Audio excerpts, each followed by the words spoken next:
हमारे साथ कार्यक्रम में शामिल हो रही हैं राधिका गुप्ता जी, जो एमडी और सीईओ है एडलवाइज म्यूचुअल फंड की, और साथ ही एमफी, जो सारे देश भर में जितने म्यूचुअल फंड्स हैं उनकी अग्रणी संस्था है, उनकी वाइस चेयरपर्सन भी है। आपने अपने करियर की शुरुआत मैकेंजी के साथ की। 16 साल से ज़्यादा का लंबा आपका अनुभव है कामकाज करने का, और 2017 से आप एडलवाइज म्यूचुअल फंड की सीईओ के तौर पर हैं। क्वालिफिकेशन के इस लिहाज से मैम ने यूनिवर्सिटी ऑफ पेंसिल्वेनिया से आपने टेक्नोलॉजी में और मैनेजमेंट में प्रोग्राम्स किए हैं। वॉटन स्कूल से आप पढ़ी हैं, और कंप्यूटर साइंस ऑफ इंजीनियरिंग में भी आपने यूनिवर्सिटी ऑफ पेंसिल्वेनिया से डिग्रीज हासिल किए। राधिका जी, बहुत बहुत स्वागत है आपका। धन्यवाद हमें समय देने के लिए। सबसे पहले तो आपको वीमेंस डे की बहुत बहुत शुभकामनाएं, बधाइयाँ। और आई एम श्योर आप जैसी महिलाएं हैं जो देश भर में बाकी सारी महिलाओं के लिए एक आदर्श है, इंस्पिरेशन है। वैसे तो हम आपसे हर रोज़ मार्केट पे बात करते हैं, आज थोड़ी सी आपकी इस जर्नी पर, यात्रा पर मैं बात करना चाहता हूँ। कहाँ से कैसे आपने फाइनेंस के फील्ड में, फंड मैनेजमेंट के फील्ड में एक करियर बनाने की सोची, जहाँ पर आमतौर पर महिलाएं कम प्रयोग करती, कम जाना चाहती है? तो नमस्कार अनिल जी। सबसे पहले तो आपकी सारे दर्शकों को, महिला दर्शकों को, सबको एक्चुअली विमेंस डे की बहुत बहुत शुभकामनाएं। आई थिंक मैं फाइनेंस फील्ड में बाय एक्सीडेंट घुसी, क्योंकि और बहुत लोग ऐसे ही घुसते हैं। मेरे फादर तो सरकार में थे, तो हमें तो फाइनेंस छोड़ो कॉर्पोरेट इंडिया का भी कोई आइडिया नहीं था। लेकिन मैं एक फाइनेंस सेंट्रिक कॉलेज जो वॉटन है वहां गई, वहां देखा कि सब फाइनेंस ज्वाइन कर रहे हैं, तो बहरहाल हमने भी ज्वाइन कर लिया। लेकिन 18 साल हो गए यही काम करते हुए, और मुझे एक मेरे बॉस ने कहा था कि फाइनेंस एक बहुत ग्रेट फील्ड है, क्योंकि इसमें आप रोज कुछ सीखते हैं। या तो आप रोज पैसे कमाओ, जो कि आपको पता है हम रोज कोई पैसे नहीं कमाता, या कुछ सीख के जाते हो। तो इसीलिए मुझे इस मेरा करियर, मैं कहती हूँ, एक अरेंज्ड मैरिज था। मिल गया फाइनेंस, लेकिन प्यार हो गया उससे। So nice. अच्छा, नीलेश शाह साहब को तो आप जानती हैं, एमफी के चेयरमैन भी रहे, और कोटक म्यूचुअल फंड के एमडी में। एक दिन नीलेश भाई के साथ शो कर रहा था, कोई ग्राउंड शो था, और उन्होंने बोला कि महिलाएं ज़्यादा बेहतर फंड मैनेजर साबित होती हैं, तो उनमें कुछ ऐसी स्पेशल क्वालिटीज़ होती है जो हम में नहीं होती। आप हाँ। समझाएं, ऐसी क्या खास क्वालिटी एक महिला फंड मैनेजर में होती है जो अलग होती है, डिफरेंट होती है?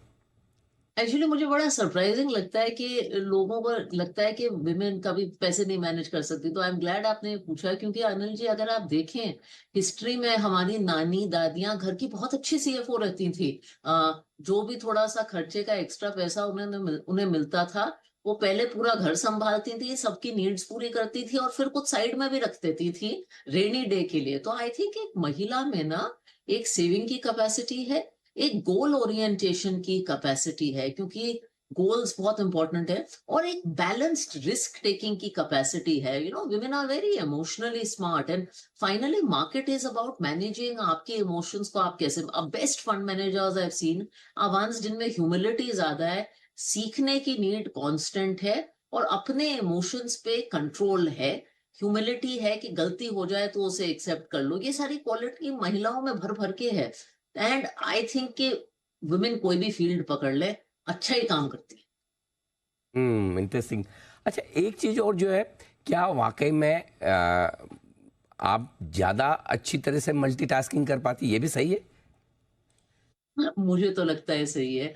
मैं खुद का ही एग्जांपल देखती हूँ। इस साल मैं एमफी की वाइस चेयरमैन थी, अभी फिक्की पे एक रोल है, फुल टाइम सीईओ हूँ, पार्ट टाइम शार्क हूँ, शार्क टैंक पे राइटर हूँ, और मेरा 1.25 साल का बच्चा है। और मैं अपनी तारीफ नहीं कर रही, क्योंकि मेरे जैसे तो हजारों लाखों एग्जाम्पल्स हैं इंडिया में। तो महिलाओं को शायद कोई चॉइस नहीं मिली मल्टीटास्किंग करने के अलावा जिंदगी जीने की। और हम में वो एबिलिटी है कि 10 जगह सर घूमे तो एक स्ट्रेस नहीं होता। शायद अच्छा ही लगता है, आदत हो गई है ऐसी। इंटरेस्टिंग। आप भले ही एक बड़े हम्बल से ये कह रही हैं, लेकिन इतने सारे काम एक साथ करना, वो भी 1.25 साल के बच्चे के साथ, तो आई मीन बियॉन्ड इमेजिनेशन। और इसीलिए राधिका जी, हमने आपको आमंत्रित भी किया। जो महिला दर्शक हमारी अभी इस वक्त शो देख रही हैं, और स्पेशली देखिए कोविड के बाद ऐसा हुआ है कि फीमेल इन्वेस्टर्स बहुत बढ़ी हैं मार्केट में। आप भी जानती हैं, आपके पास तो डेटा होते हैं सारे एमफी के। अ, दो तरीके से मैं आपसे इंस्पिरेशन चाहता हूं उनके लिए। एक, एज एन इन्वेस्टर, और दूसरा, फाइनेंस और इन्वेस्टमेंट के फील्ड में करियर बनाने के लिए आज से। तो आई थिंक सबसे पहले तो एज एन इन्वेस्टर मैं उनको कहूंगी कि इन्वेस्टमेंट्स मुश्किल नहीं है। आप जितने काम अपने घर के करती हैं, संभालती हैं, ऑफिस के करती हैं, वो करने के बाद म्यूचुअल फंड चूज़ करना तो आपके लिए बहुत ईज़ी है। तो इससे डरिए मत, और अगर आपको हेल्प चाहिए तो देश में बहुत सारे अच्छे एमएफडीज़, फाइनेंशियल एडवाइज़र्स हैं, जो आपको हेल्प कर सकते हैं। लेकिन इस काम को आउटसोर्स मत करिए, इस काम को अपने पति पे, बेटे पे, ऐसे फादर पे मत छोड़िए। आत्मनिर्भरता, फाइनेंशियल आत्मनिर्भरता खुद के पैसे पे कंट्रोल आने से आती है। तो इस काम को करिए और बिलीव मी आप कर सकती हैं। जहां तक फील्ड की बात करूं, मैं क्या कहूं, आई थिंक जितना भी मेरे पास है वो इस फील्ड की दौर से है। And today we are very fortunate, we have a SEBI chief who's a woman, we have a finance minister who's a woman. एक टाइम पे बहुत सारे इंडिया के बैंकिंग इंस्टीट्यूशंस विमेन ने चलाए थे। तो अगर कोई फील्ड विमेन्स लीडरशिप का टॉर्च बेयरर रहा है इस देश में, तो वो फाइनेंशियल सर्विसेज है। And I would say investment field में कम आई है, लेकिन आई वुड से ये एक बहुत अच्छा करियर है। अगर कोई भी यंग लड़की देख रही है और सोच रही है कि मैं फाइनेंस में या इन्वेस्टमेंट्स में करियर बनाना चाहती हूँ, ये एक बहुत अच्छा करियर है आपके लिए। एक आमतौर पर महिलाओं के मन में थोड़ा सा वो संकोच कह दें या हेजिटेशन कह दें, कुछ रहता है कि मुझे ना प्रोफेशनली करियर बनाने में थोड़ा मुश्किल तो आएगी, महिला होने के नाते कुछ तो दिक्कतें आएगी। क्या वाकई में आपने कभी ऐसा फेस किया है, या फिर ऐसा कोई दिक्कत वाली बात नहीं, सब मैनेज होता है?